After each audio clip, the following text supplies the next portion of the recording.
Welcome, Taurus. This is Regina from Pacific Tarot, getting ready to do your full moon in Aquarius reading. Full moon is occurring in Aquarius tomorrow in the morning on the west coast of the U.S.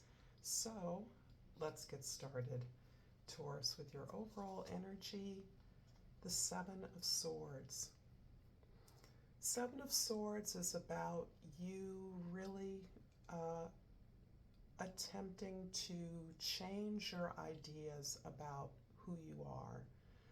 This is you really perhaps experiencing a lot of external sabotage, people discrediting you, making fun of you, or not taking you seriously, and the way that you, in some way, play into that, either by believing that you aren't enough, that there's something deficient in you, that you don't have enough of something, you're not smart enough, or it's you and you believing what others say rather than perhaps picking your battles, hearing other people's feedback, positive or negative, and simply choosing what information of that is useful or valuable to you. So this is requiring a lot of detachment from what I feel is very emotionally charged area for you.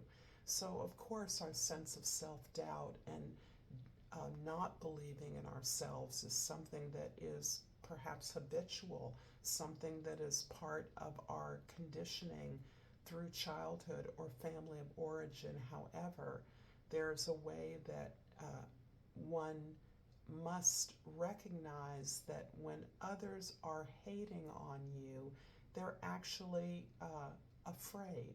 They're afraid of being outshone, outsmarted, outshined, and that there is really a validation that you're doing something worthwhile. However, it is up to you to find the information, the truth in the feedback you get that can be useful to your forward motion. This means you don't allow this sabotage to stop you, which is what it's designed to do. Prevent you from moving forward, prevent you from trying. Instead, you are learning to receive this information, reshape it in a way that allows you to move forward. And an example of this can be say a review at work where you are asked to do a particular task over a certain timeline, but you're not comfortable with the timeline. You're not clear on what's being asked of you or how you're going to accomplish it. And this is the way in which you take that information that may feel overwhelming and may play into the sense of not being enough and I've got to do well because this is important, instead to renegotiate this along the way. For instance, returning back to the interview and saying, I'm encountering a challenge with this particular area, or I'm not clear how that could be accomplished, or maybe this would make a better product or service that I'm expected to accomplish. So it is your recognizing that how people deliver information, give orders or directions is negotiable. It's always negotiable, but it requires your detaching yourself from all the feelings that it brings up in you, the feelings of overwhelm, and really laying it out objectively and working to improve it, making it possible for you to either complete it or redirect it as appropriate. But this is you not being afraid to enter into that negotiation because you are enough, you are smart enough, and you're being asked to do something that it is recognized you can do. I hope that wasn't too long of a diversion. In the past, you have a Nine of Cups, an Ace of Cups, and a Nine of Wands. Nine of Swords, I'm sorry. The Nine of Cups and the Nine of Swords on both sides of the Ace of Cups shows me that you are going through a powerful opportunity to improve your life, improve the way you feel about your life, to release failures, to release the stories that the failures used to tell you about who you were.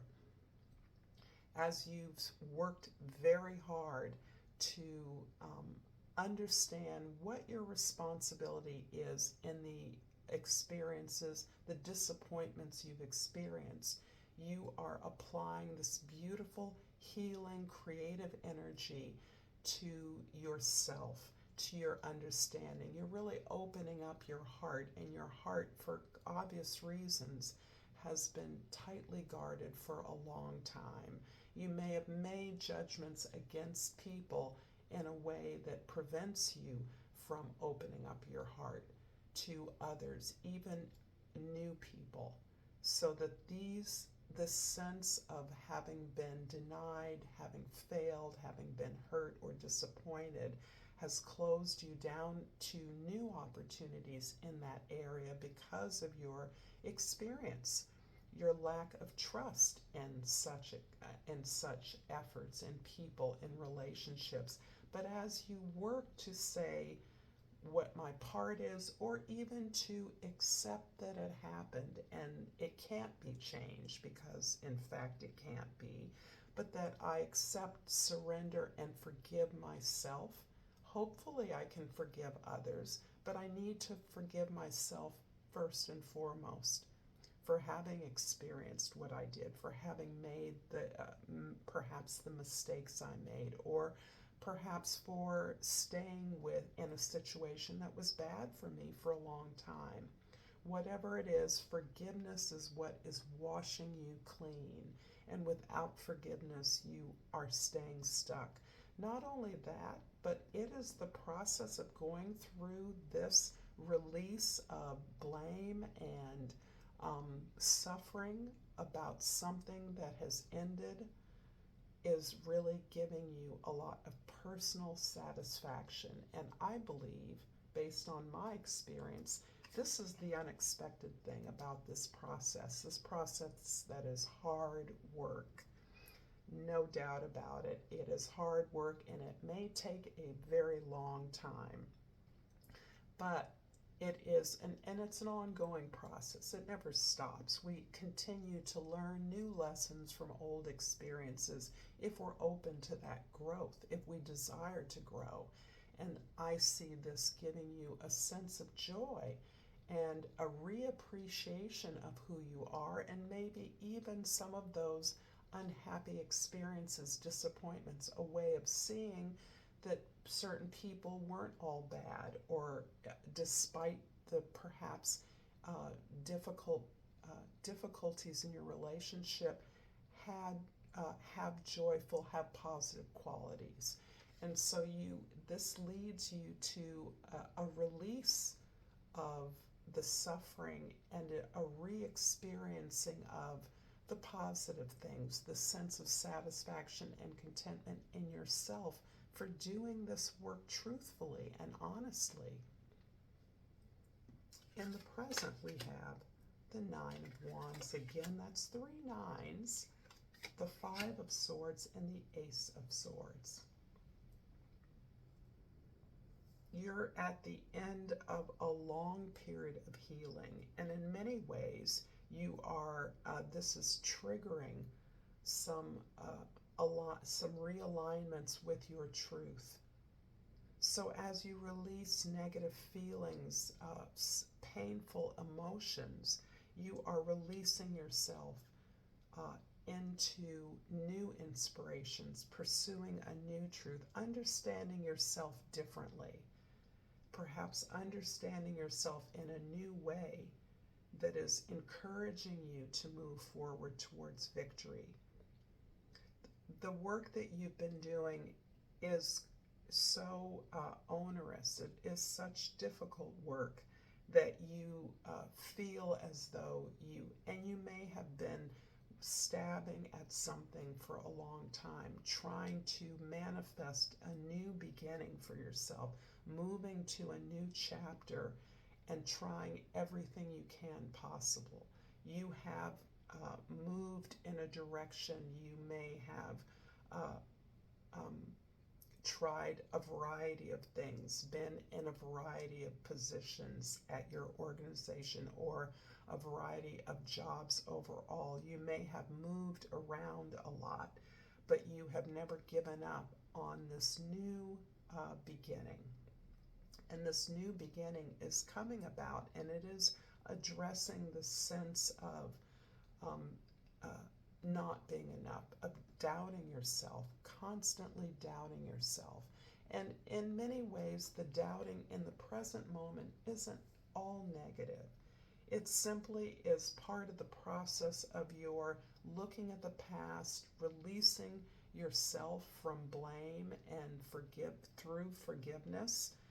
But it is about forgiving yourself. When you do that, you release the sense of doubt that you carry with you.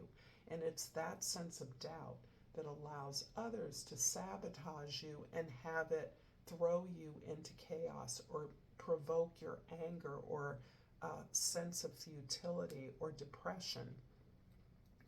And so you are really recognizing and watching yourself through your own efforts.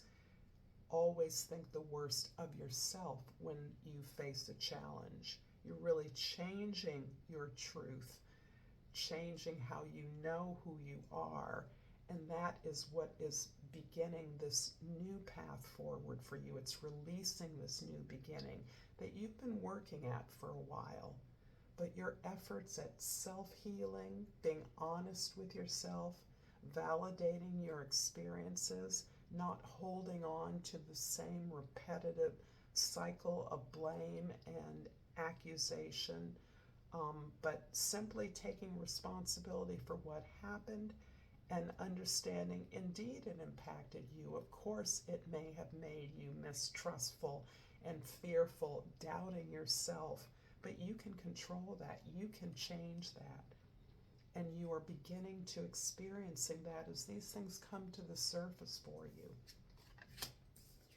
In the Queen of Wands in the future, the Empress and the Tower. I love it. The Empress and the Queen of Wands are both shining the sun on Capricorn energy, confidence, love, ability to harmonize, balance out the environment, beautify and harmonize the energies in a group, and to give themselves the reward, the satisfaction that they are on the path of building their own abundance, that everything in their environment is an opportunity to grow their stability, their safety, and their love. This is unconditional love for yourself. And that is something you do not believe you've ever experienced. So this is releasing the sad experiences and recognizing that everything you've done is worthy of praise, is worthy of your admiration, has empowered you. You have worked hard, you've worked tirelessly to get to this place of self-love, self-empowerment, that I am enough. Not only am I enough, but I generate abundance, I generate growth, I beautify my environment, I am stable, I'm secure, and I'm safe. And that prepares you for the unpredictable changes that are coming your way. The Tower, in this case, is very much about the way perhaps your organization, the place of employment changes, but it in all cases is about how our world is changing, how some event, it could be a climate event, it could be a catastrophe, it could be a change in leadership at our place of business, it can be a sudden move for some reason that was not expected. Whatever it is, you are now preparing yourself for that, recognizing that when this change comes, you'll be able to figure out what the message from the divine is for you.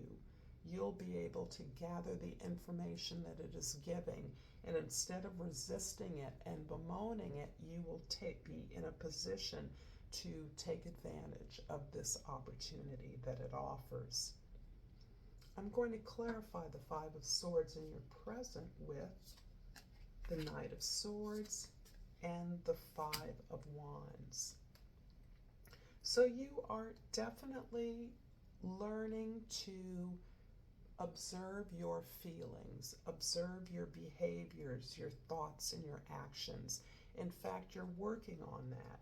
You're aware that whatever you feel, particularly when you're feeling challenge, particularly when you're trying to negotiate with others who you may not feel are on your team, truly, or perhaps not truly supportive of you, that you are understanding that you can observe yourself and you can move away from those reactions that are habitual, that have perhaps caused you to say things you didn't want to say, even if they were true, or that have provoked you to do something that harmed you in the long run. You're really trying to attend to your words. And as a result of that, you are attending to your thoughts by detaching yourself from your feelings about them so that you can enter into negotiations without feeling provoked, without getting stirred up, without becoming angry or mad or sad, feeling powerless, but instead taking the power of your words, of your thoughts, and really using that to stay in discussion with others. Nothing is set in stone. Anything that is not working for you can be changed to work for you better, asking for help at every step along the way. I'm going to pull a Soul's Journey Oracle for you and hope, Taurus, that this has been helpful for you. And I flipped out the Purpose card. I love this card. I know what I am here to do. I love that. And I'm going to pull a Crystal Oracle for some extra meditation support. And I've pulled the Opal, and the key word is joy. My soul sings and dances to the vibration of joy. Thank you so much, Taurus. Until next time, namaste.